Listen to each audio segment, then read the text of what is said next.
Hi guys, welcome back to my channel, Edmund Mindaros, and for today's quick tutorial, and I'm going to show you guys on how to either enable or disable sidebar apps to show you notifications on the Microsoft Edge web browser. So the sidebar is a newer features within the Microsoft Edge that allows you to access different tools and features side by side within your browser and stay on the page regardless of where you go on the web. Then I'll show you how to make modifications in a quick method.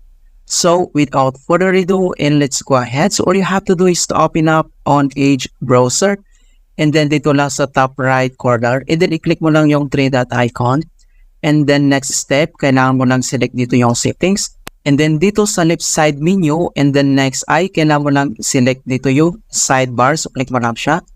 And then dito sa sidebar, dito lang sa kanyang app and notification settings, makikita mo dito yung allow sidebar apps to show notifications. Okay, so kung paano ba ito enable or disable, dito lang sa right side, makikita mo dito yung button niya. So click mo lang siya and then naka-disable na. Okay, kung gusto mo naman itong enable, so click mo lang itong button niya. Ganito siya. Alright, so ganoon lang po kasimple kung paano natin i-allow or i-block yung sidebar apps to show notifications in the Microsoft Edge.